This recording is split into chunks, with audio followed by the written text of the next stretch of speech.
मजबूत है बाजार और ऐसे मजबूत बाजार में स्वागत किया जाए एक बेहद खास मेहमान का हमारे साथ कार्यक्रम में शामिल हो रही है कोटक ऑल्टरनेट एसेट मैनेजर्स की सीईओ इन्वेस्टमेंट और स्ट्रेटजी लक्ष्मी अय्यर जी। Lakshmi ji good morning. सब जगह लक्ष्मी जी है, मार्केट में हो, गोल्ड में हो, सब जगह आप ही छाई हुई है। पहले गोल्ड से शुरुआत करते हैं। और पिछली बार भी आपसे गोल्ड के बारे में बात हो रही थी, आप बड़ी बुलिश भी थी। अब तो लो 1 लाख भी पहुंचने आया है, क्या करें? Good morning Anil ji. तो गोल्ड तो definitely student of the year पिछले साल भी रहा है, स्टूडेंट ऑफ द ईयर इस साल का भी दर्जा लगता है गोल्ड को ही। अब हालांकि अब तो साल शुरुआत हुई है, पर जो सेंट्रल बैंकर्स हैं वर्ल्ड ओवर काफी सारा सोने की खरीदारी कर रहे हैं। और ये जो यूएस टैरिफ के चलते जो विश्व भर में जो अनसर्टिनिटी हुई है उसका किसी को अब तक खुलासा नहीं हो रहा है। तो जब ऐसी परिस्थिति आती है तो लोग गोल्ड की तरफ ही उनका रुझान बढ़ जाता है। और यही हमने आंकड़े देखे हुए, और गोल्ड ने लगातार अगर आप देखो केवल 15-16 दिन में $500 की रैली तय की है। यहाँ पे जो लोग कह रहे हैं कि काफी और गोल्ड बढ़ सकता है क्योंकि मोमेंटम उनके फेवर में है, मैं ना नहीं कहती हूँ और मैं उनकी बातों से सहमत हूँ। पर नियर टर्म एक ब्रीदर लेना, कोई भी एसेट क्लास में, चाहे वो सोना हो, चाहे वो इक्विटी हो, चाहे वो फिक्स्ड इनकम हो, एक ब्रीदर लेना स्वाभाविक है। तो शायद हम एक राउंड जो रिटेल इन्वेस्टर्स ने जो खरीदा हुआ है शायद वो प्रॉफिट बुकिंग कर सकते हैं। हालांकि इंक्रीमेंटल जो फ्रेश सौदा लगाना है गोल्ड में, ये लेवल्स में हम बोलेंगे थोड़ा डिप्स में खरीदेगा, ये लेवल्स पे फ्रेश सौदा ना करे, ऐसी हमारी राय है। और बैंक्स का क्या हो रहा है? मतलब आग ही लगी है एकदम, मतलब सबको बैंक्स खरीदने, सबको एनबीएफसी चाहिए, क्या कुछ बदला है इसके लिए? देखिए, दो चीजें बदली है। रंग बदला है। अगर यूएस का रंग देखो तो रंग केसरी है और इंडिया की थाली में हरा रंग परोसा जा रहा है। तो ये डेफिनेटली, और इसके चलते जो महंगाई के आंकड़े जो हमने देखे पिछले महीने का भी, महंगाई के जो हेडलाइन सीपीआई के जो नंबर देखे वो भी नीचे आए हैं। तो ये ब्याज दरों के लिए काफी पॉजिटिव है। और हमने अनिल जी आपके शो में डिस्कस ये किया हुआ था कि जो इंटरेस्ट रेट सेंसिटिव, जिसको ब्याज दर अगर घटेंगी या बढ़ेंगे उससे जो फायदा या नुकसान होगा, वो खासकर बैंकिंग एंड फाइनेंशियल क्षेत्र है। खासकर उसमें बैंक्स भी है और एनबीएफसी भी आते हैं और जो हाउसिंग फाइनेंस कंपनीज, ये सारी जो पैक है, इन पैक के लिए अभी भी फायदेमंद रह सकता है। क्योंकि जो माहौल है वो काफी बदल चुका है और बदलते माहौल में आपको अपने विचार भी बदलने होंगे। और सेंट्रल बैंकर्स ने भी ये दर्शाया है कि उनको भी एजिलिटी दिखानी पड़ेगी। और ये सारी चीजें जो ऑल टाइम हाई के बावजूद भी हमें लगता है कि इसमें खरीदारी बनी रहेगी। Okay, perfect. ये आपके लिए बढ़िया मौका। चलिए बैंक निफ्टी पर और बैंकिंग शेयर पर अब आइए बात करते हैं थोड़ी अमेरिका की भी, जहां से बार बार डर लगता है। तो अभी आजकल माहौल ऐसा है कि कमजोर ग्लोबल और मजबूत लोकल। तो ये ग्लोबल कहीं हमारी पार्टी में आके कभी ऐसा विघ्न तो नहीं डालेंगे, मतलब कुछ बिगाड़ तो नहीं देंगे मूड हमारा?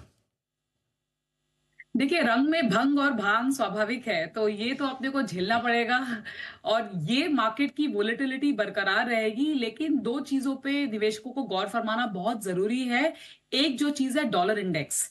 डॉलर इंडेक्स जो है, काफी सारे करेंसीज उनके साथ जुड़े हुए हैं, बास्केट ऑफ करेंसीज। अब ये इसकी जब गणित ऊपर की तरफ जाती है, 109 तक गया था, मतलब डॉलर मजबूत है। अब ये हट के नीचे घट के 100 के नीचे आ गया है, ऑलमोस्ट 98 लेवल्स पर, 98 98.5 के आसपास है। शायद ये और थोड़ा नीचे जा सकता है। जब ये परिस्थिति आती है तब जो इमर्जिंग मार्केट्स की जो परसेप्शन है वो थोड़ी बेहतर हो जाती है। और इमर्जिंग मार्केट्स के शेयर बाजार को अगर आपको ओनरशिप करनी हो तो उसका रिस्क प्रीमियम घट जाता है। और यही हम देख रहे हैं कि जैसे मैंने आपको शुरुआत में बताया, वहां पे लाल रंग छाया हुआ है। जो केसरी की मूवी केसरी रिलीज हुई है तो वो मैंने पिक्चर देखी है, तो इसलिए कह रही हूँ, वो एग्जाम्पल मैंने दिया आपको। लेकिन यहाँ पे जरूरी नहीं है कि वही चीज हम देखें। और जो अर्निंग्स कट की हम बात करें हमारे देश में, वो हम ऑलरेडी देख चुके हैं। वेरएज यूएस में अभी तक हमने अर्निंग्स कट्स और मार्जिन जो कॉम्प्रेशन है उसका जो फुल इम्पैक्ट है मार्केट पे, अभी तक हमने देखा नहीं है। तो हमारा ये मानना है कि ये गैप थोड़ा चलता रहेगा। और जो DM to EM, develop markets to emerging market trade है, उसमें इंडिया एक खासकर बेनिफिशियरी हो सकता है। और कंपनियों की कमाई को लेकर आप निश्चिंत है कि रिजल्ट सीजन ठीक ही रहेगा ये वाला? देखिए, रिजल्ट सीजन अभी भी मिक्स्ड ही आ रहे हैं, तो हमारा ये मानना है कि एफवाई फाइनेंशियल ईयर 2027, अभी हम 26 में है, शायद हल्का सा, काफी हद तक ऑलरेडी हम देख चुके हैं, अर्निंग्स जो कट होना है हम कट चुके हैं ऑलरेडी। पर यहाँ से 2-3% और अर्निंग पर शेयर यानी ईपीएस कट निफ्टी पे हम देख सकते हैं। लेकिन ये काफी सारी चीजें प्राइस्ड इन हो चुकी है, और लार्ज कैप जो निफ्टी अगर रिफ्लेक्शन की हम बात करें तो लार्ज कैप में यहां से इंक्रीमेंटल डाउनसाइड अभी भी हमको थोड़ा कम दिख रहा है। हालांकि रिजल्ट के जो अभी जो प्रक्रिया चल रही है वो चलती रहेगी, मिक्स्ड रिजल्ट्स आते रहेंगे, लेकिन मार्केट इसको अपनाकर FY 2027 की तरफ ध्यान बटा रहा है। और वहां पे हमको लगता है कि ऐसे जो स्टीप कट्स जो अब तक, जैसे मैंने आपको बताया, यूएस में अब तक स्टीप कट्स की उम्मीद की जा रही है, और वहां पे तो रिसेशनरी ट्रेंड्स के आसार लक्षण दिखाई दे रहे हैं। यहाँ पे हमको वो काफी कुछ जो धुंध था वो काफी हद तक सुलझ गया है, और यहां से इंक्रीमेंटल उलझने की बजाय हम चीजों को बेहतर होते हुए देख रहे हैं। परफेक्ट, तो ये आपके लिए रहा है। अच्छा, मॉनसून को लेकर थोड़ी खबरें अच्छी आ रही है, उम्मीद करें कि महंगाई और घटेगी, ब्याज दरें भी।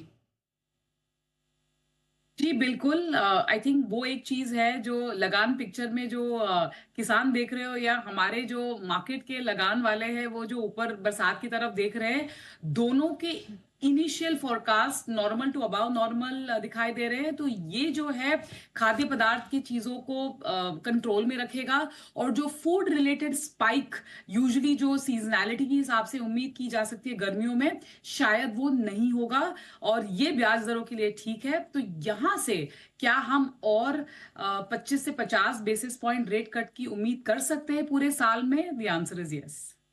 Lakshmi ji, thank you so much ma'am हमारे साथ जुड़ने के लिए इस मौके पर, और बताने के लिए कि अब यहाँ से भारतीय बाजारों के लिए किस प्रकार के मौके और कौन कौन से पॉकेट्स हैं जहाँ पर बेहतरीन अपॉर्चुनिटी यहाँ से निवेशकों को भी मिल सकती है। Thank you so much ma'am हमारे साथ जुड़ने के लिए।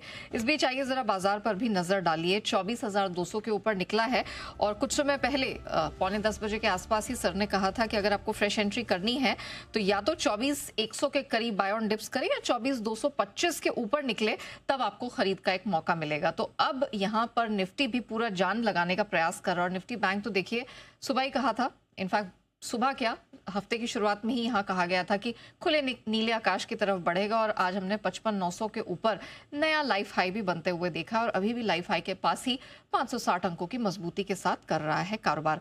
लेकिन आइए एसपीएल मिड कैप की अब पिक्स भी हमारे यहाँ एक्सपर्ट से लेनी है, तो अब बारी आती है मेहुल जी की। मेहुल जी, सर बताइए एसजेवीएन के बाद पोजिशनली आपको क्या पसंद आ रहा है? अनया जी, पोजिशनल पिक के तौर पर हमें जो पसंद आ रहा है वो आईडीबीआई बैंक लिमिटेड है। 86 के आसपास ये ट्रेड कर रहा है। 79 के स्टॉप लॉस से खरीदारी करनी है। 95 का हमें लगाना है टारगेट। यहाँ पर हमने एक पहले डिस्क्लेमर देते हैं, हमने हमारे क्लाइंट्स को भी रेकमेंड किया था मॉर्निंग में। एक मेजर रेंज ब्रेकआउट देखने मिला इस काउंटर में, काफी समय से कंसोलिडेट कर रहा था about 200 days simple moving average. अब फाइनली जब बैंकिंग स्टॉक्स में ब्रेकआउट आ रहे हैं तो इसमें भी ब्रेकआउट देखने मिला। अक्टूबर 2024 के बाद पहली बार ये अच्छे से सस्टेन कर रहा है 200 डे सिंपल मूविंग एवरेज के ऊपर। डेली एडीएक्स की बात करें तो 20 के ऊपर चलना स्टार्ट हो गया, तो एक अच्छा मोमेंटम यहाँ से देखने मिल सकता है। खरीदारी करनी है 86 से लेकर 83 के रेंज में, टारगेट रहेगा 95 का। ऑलराइट, चलिए तो आईडीबीआई बैंक पे रखिएगा नजर। आइए बंसल जी से उनकी 10 की कमाई की पिक लेते हैं। सर बताइए कौन सा स्टॉक है रेडार पे? नेहा जी, 10 की कमाई का स्टॉक पिक है बासफ BASF। 4650-55 के अराउंड स्टॉक चल रहा है। टेक्निकली एक बॉटम फॉर्मेशन के संकेत हैं। 80-90 डेज का नजरिया बना के BASF में इन स्तरों पर करेक्शन पर बाइंग की राय है, और यहाँ पे टारगेट है 5750 के 5750 के लक्ष्य के लिए BASF में निवेश की राय है। चलिए, निवेश के लिए प्रबल दावेदार BASF 5750 तक का स्तर यहाँ पर छू सकता है। जैन साहब बताइए सर, फोसेको इंडिया के बाद शॉर्ट टर्म पिक आपकी कौन सी होगी?